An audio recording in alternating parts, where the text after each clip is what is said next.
Hey, what's up, everyone? Make sure to leave a like and turn on post notifications as always, and let's talk about what is enlightenment. Now, enlightenment is when your consciousness can comprehend and understand something, an aspect of life, of being, of this universe, okay? So you're bringing conscious insight, knowledge, wisdom, experience, and understanding, and that itself is enlightenment. Now, there's many forms of enlightenment, okay? There is physical enlightenment, there is mental, emotional, spiritual, astral, all these different forms of enlightenment, okay? If there is a potential, there is a enlightenment. Okay, so understand that. Now, enlightenment can go anywhere from I'm really good at mathematics, or I'm enlightened in mathematics, or there's conscious light in the direction or the objective of mathematics, right? Or I'm really emotionally enlightened. Like I can just really feel people's emotions very strongly, or I'm very spiritually enlightened. I can astral project, I can do spells, I can just fucking catch something on fire with my mind, whatever. Um, or there's, I've found inner peace and I meditate, self-mastery, enlightenment. So there's many forms of enlightenment, okay? So understand that. It is really, like it has unlimited potential towards enlightenment. So a lot of people try to make it out to be like it's not that,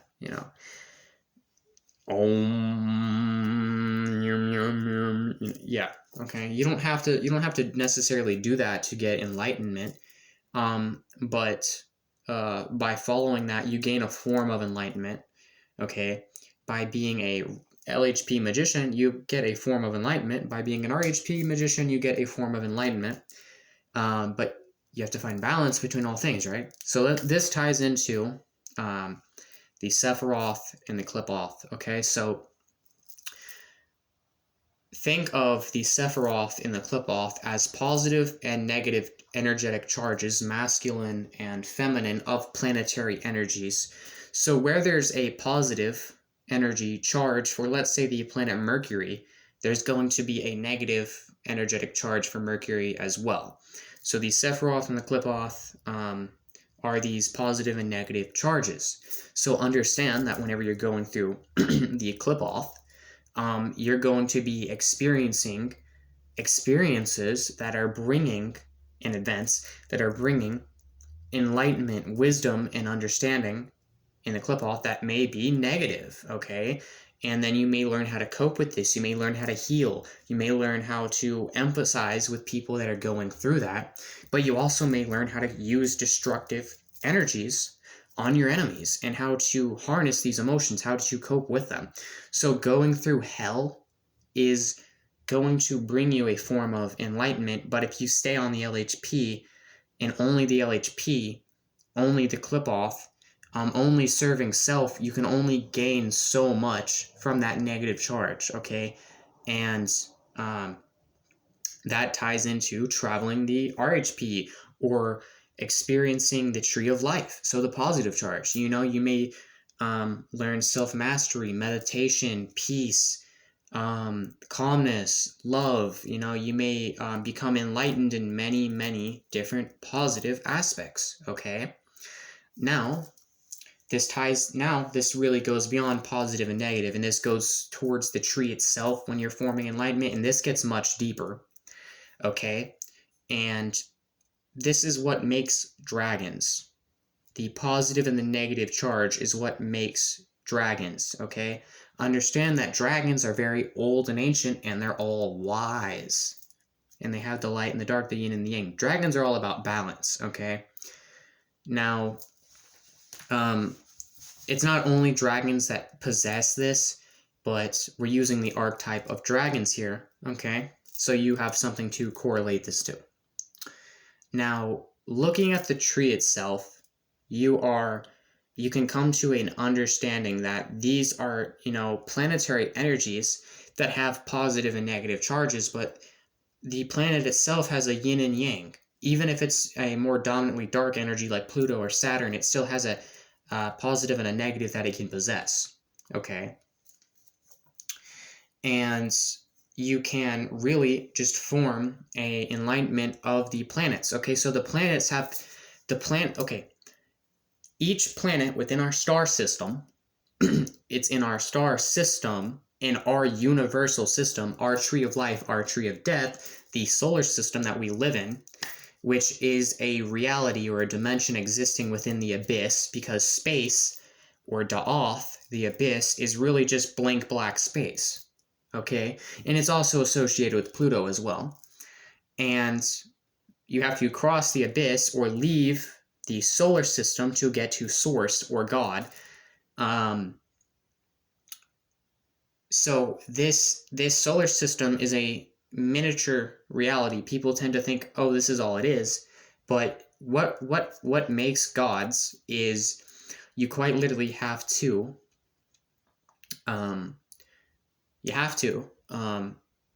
experience all aspects of each planet, each energy, which this correlates to colors, numbers, vibrational frequencies, and even different aspects of you. It could be your physical body, it could be your emotional body, your mental body, your spiritual body. They tie into all aspects. It could be physical reality, such as your floor. It could be certain colors, certain numbers, certain vocal tones, okay? And you're meant to literally think of each aspect as an aspect that you need to form enlightenment and mastery in, okay? And you form mastery with all the planets, and then you can begin experiencing different realities, okay? And you can leave the solar system, okay? You can literally leave the solar system once you've done this, okay? Because this solar system is developed by and mostly owned by interdimensional extraterrestrial beings, usually the Anunnaki or the Elohim, okay? And this is their reality, and you can come here for good or for bad, okay? It is what it is. You're here for a reason. You're here to learn something. A lot of people hate on the demiurge, and they're like, we need to lift the veil, etc., etc. We need to curse the demiurge. We need to join this side. But the truth is, you're existing in his reality for a reason. And a lot of people are like, oh, I'm trapped here. The reason you're here on Earth is because you're put here for a reason, either to obtain enlightenment, or as a punishment, or as a reward, depending on your karmic lessons that you are experiencing. So you've literally come here, whether it be for good or for bad, to experience enlightenment, okay? And it's not always meant to be fun or easy. But at the same time, you have to realize that, yes, this is manifest and it's real. This is a quote-unquote illusion that is not connected to the source, or you could say the totality, the purity, the absolute manifest. This is, if you go in the astral, like I've astral projected a lot, you realize that it's very fluid. It's not absolute. It's not truthful. It's illusionary. When you think of something, it happens. When you will something in the astral, it manifests. Okay? So this reality is a limited illusion within an illusion. Okay? And you're gonna realize eventually, come to that term of enlightenment, that the astral is very fluid. It's very illusionary. But the enlightenment lesson here is, you're here until you learn these lessons in all aspects of reality, or the aspects of reality that you need to learn from in order to return to your absolute, or your source, or your main system of reality, okay? And this doesn't mean all of you are here to learn lessons. Some of you may be ascended masters. Me, myself, I am an ascended master. I have ascended, and I've come back multiple times, and I'm here to help teach you guys and evolve. And that's why I'm here. That's why I'm teaching. And that's why I'm doing this for you guys. You know, I've been here before. I've mastered this before, and I'm coming back to help you guys learn again. And I also have some things that I need to learn myself as well. Okay, but there's a lot of ascended masters or higher dimensional beings that have came here to help others. You will find there's quite a few star seeds. There's quite a few, angels, demons. These beings are everywhere. They're just not really open to the general human population because humanity's not really ready for that. So enlightenment is actually it's actually just wisdom and knowledge, understanding, experience. And it comes in all forms, all shapes, all sizes, all colors, all sounds, all frequencies, all emotions, all thoughts, all physical things. So that is enlightenment explained, how you can obtain enlightenment. And, there's also, enlightened beings that are here, and they're here to help. Some of them maybe not so much, but it is what it is. Trying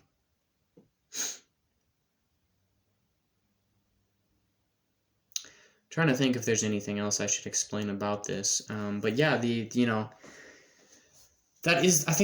that basically covers everything. I think that basically covers everything. But anyways, I hope y'all enjoyed the video. If you did, make sure to leave a like and turn on post notifications as always. And, true divinity, true godhood, true power, it doesn't come by you trying to change what you already are. It's about awakening those aspects of yourself, because when you study the planets and astrology and the zodiacs and your astrological chart as well, you kind of realize that you are a microcosmic manifestation of the macrocosm, which means you're like this tiny human who's a reflection of the universe. And you realize that by activating and balancing and enlightening yourself on certain aspects of the universe, such as working with Mercury or Mars or Pluto or Saturn, and literally opening these portals, these energies, and letting this energy in and then experiencing it, you're coming to terms with parts of yourself as well. Because when you work with a macrocosm or Saturn, you work with that Saturnian aspect within your being. When you work with Venus, you work with the Venus that's also within you. So every outer working you do has an effect on your inner, and every inner has effect on your outer. So when you study the planets, you really, especially with astrology, you really come to terms with understanding that you already possess all of these planetary aspects within you. You already possess all of these powers. You just need to awaken it. You need to come to an enlightenment and understanding of it, because this reality especially is very fluid. It's very fluid, especially in the astral realms. And you can literally do anything if you understand how to do it. You can literally do anything if you understand how to do it. Okay, you understand that? Okay. That is everything that I think I need to cover on this video. I went on a little longer than I kind of wanted to, but I think that really covers a lot of topics about enlightenment. I'm sure that it's going to bring a lot of knowledge. It's going to bring a lot of understanding. It's going to do a lot for you guys, especially, and help you evolve. Okay, and yes, I'm throwing energy at you with my hands, so enjoy. Okay, suck a dick. I'm joking. So yeah, thank you guys for supporting. And if you want my real advice, if you want my real advice on finding enlightenment, true divinity and power, stop chasing power. Power comes with knowledge, wisdom, and understanding. Seek wisdom, seek enlightenment, seek intelligence. power within this reality and power within the astral realm, the spiritual realm, is an illusion. You're literally just playing with illusions while you're in this solar system. I mean, it is nice to know and understand how to do certain things within this reality, to make this reality do what you want. But understand, when you die, you're either going to come back here, or you're going to reincarnate and go to the absolute, which is your reality, your dimension, okay, your source. So understand that. Like, don't take everything in this reality so seriously. Like, everything, you're meant to learn, okay? You're meant to experience. And, if you're somebody who is really stagnant in the, like, let's say the clip off, and you're just having a terrible experience, why not, like, try something new and go for the RHP for a little bit, or, experience the Sephiroth. Maybe, go serve others for a little bit. If you're somebody who's experiencing a lot of stagnation within the RHP, and you just feel like, oh, everybody's using you all the time, or you're too nice, or you can't speak up for yourself, or you always have to help someone, maybe try out the LHP. Go experience the clip off a little bit. You gotta experience the positive and the negative. You can't pick sides. That literally keeps you stuck in the system. Seriously, keeps you stuck in duality. You gotta get out of that. You have to get out of duality. Okay. You have to transcend duality and become a non-dual being, and understand that duality is something you control and you manipulate, and it's very fluid. The absolute, or the source, or the all, is non-dual. But this reality is separated, so it's dual. But yeah, anyways, I hope you enjoyed, and yeah, peace out, guys.